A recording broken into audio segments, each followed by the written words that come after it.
Welcome everyone to the tutorial WHS laws and duties. So in this tutorial we're going to have a discussion around how laws are developed, types of laws and the guidance material that's available for your use, WHS regulators and what their role is, and then finally we'll talk about your responsibilities for WHS. The chief body for developing policy in Australia is an organisation called Safe Work Australia.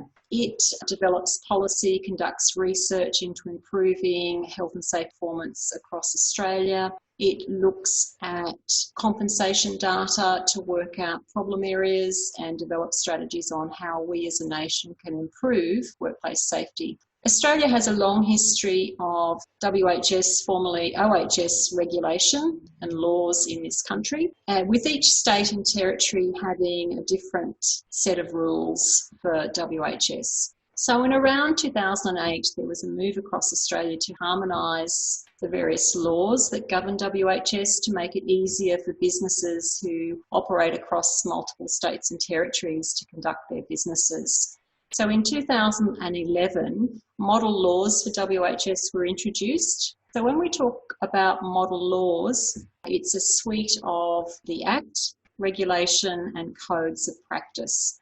Now these were developed in 2011 by Safe Work Australia. For them to be law in a various state or territory, they have to be adopted by that state and territory. So at this stage, the model laws have been enacted in all jurisdictions. So a jurisdiction is just a state or territory, except for Victoria and Western Australia.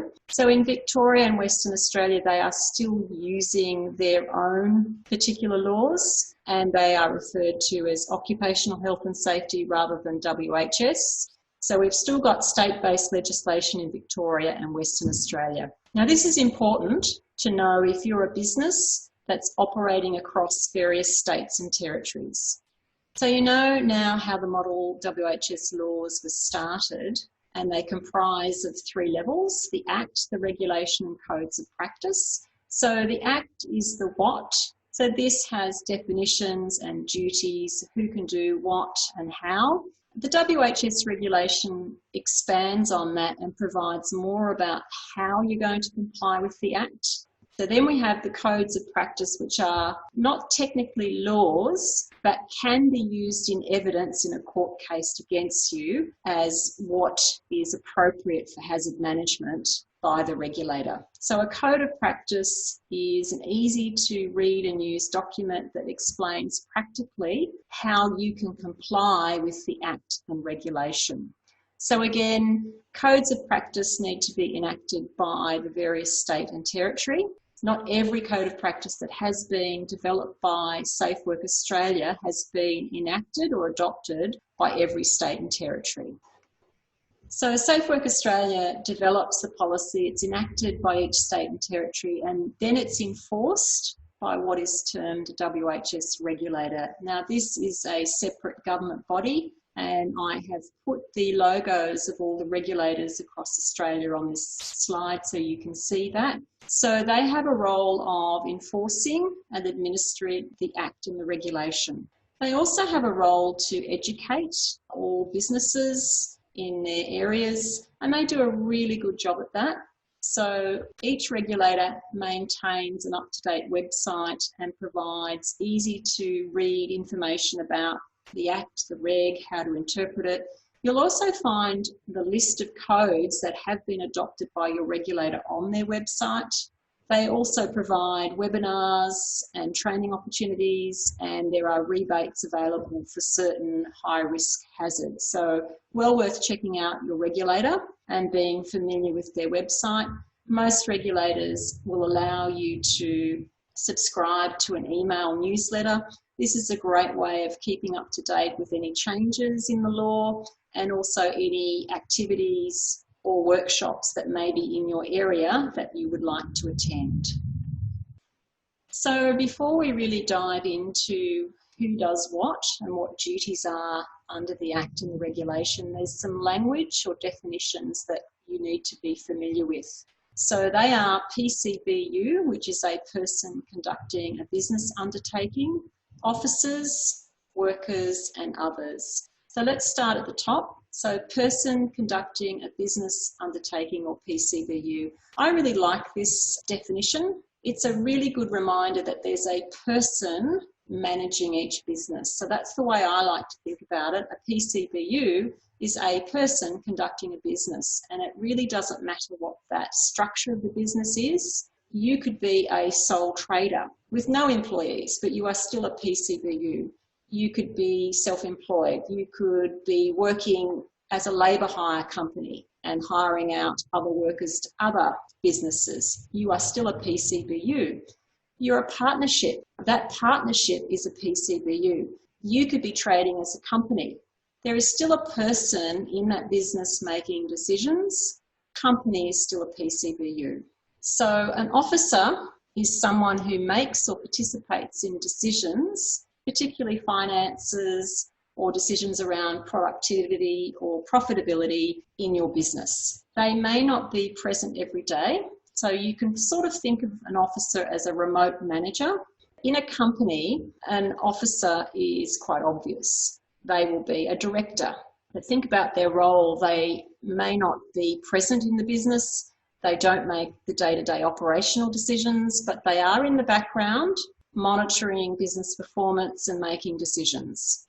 A worker is someone who participates in the business, ideally for profitability and productivity, and they include trainees, contractors, volunteers, and employees.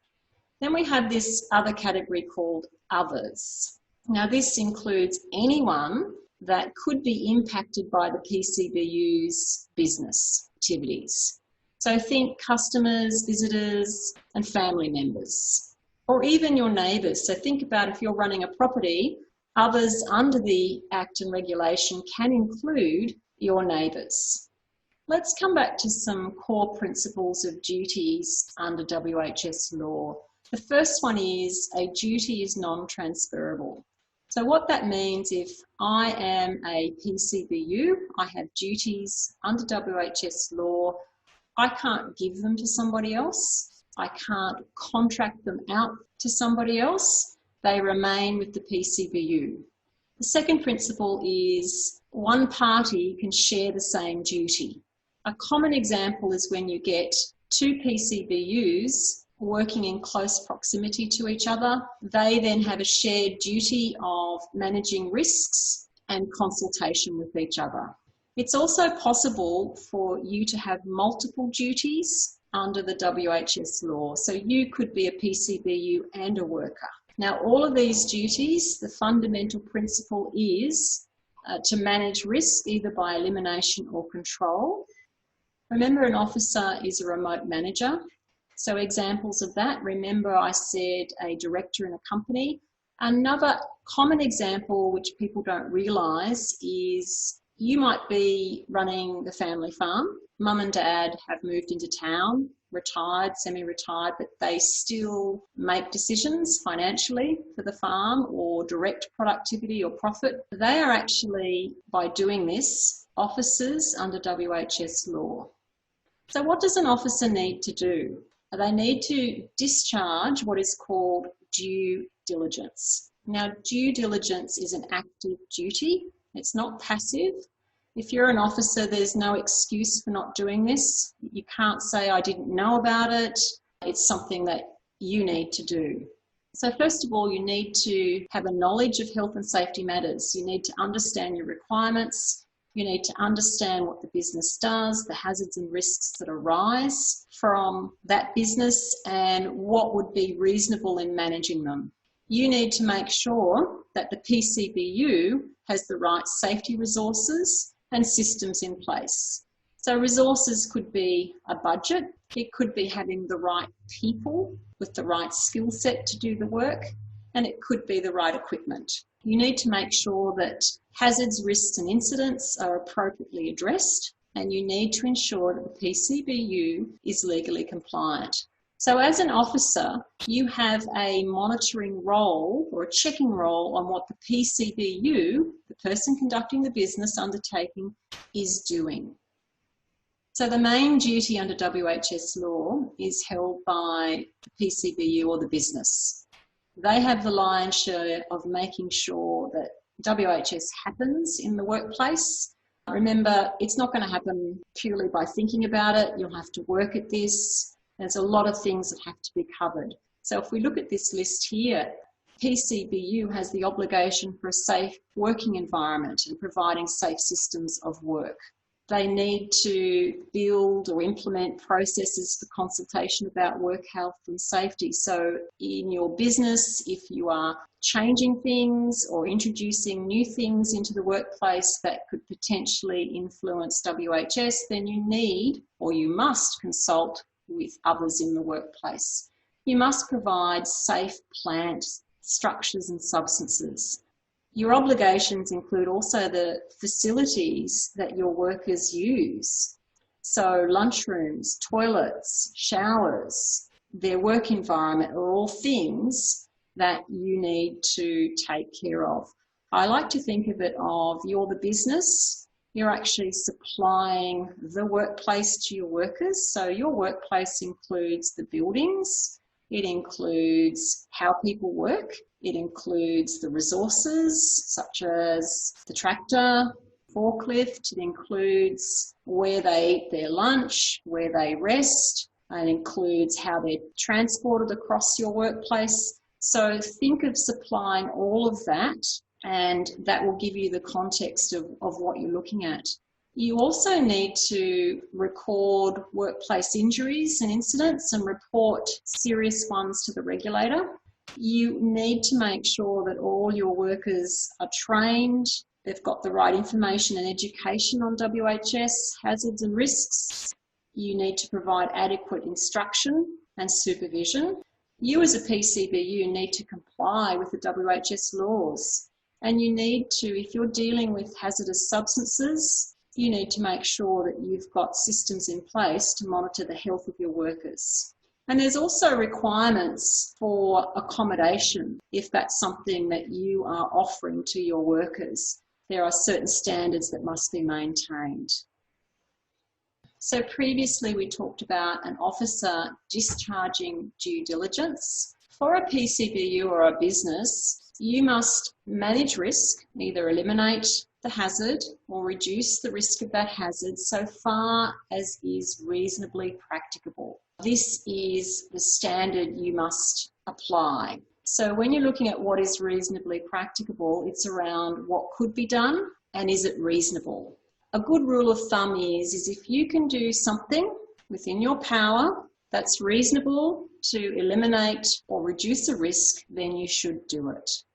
So what we can see here is workers, they also have a duty under WHS law to look after themselves and also to look after others. So that means I have a duty to make sure I follow the rules, I wear my PPE, I comply with training, I comply with what my supervisor has told me, but I'm also accountable for what I don't do. So if I don't do things safely and someone else is injured because I didn't follow the rules, then I could be liable under WHS law for what I didn't do. So again, workers need to also comply with reasonable instructions.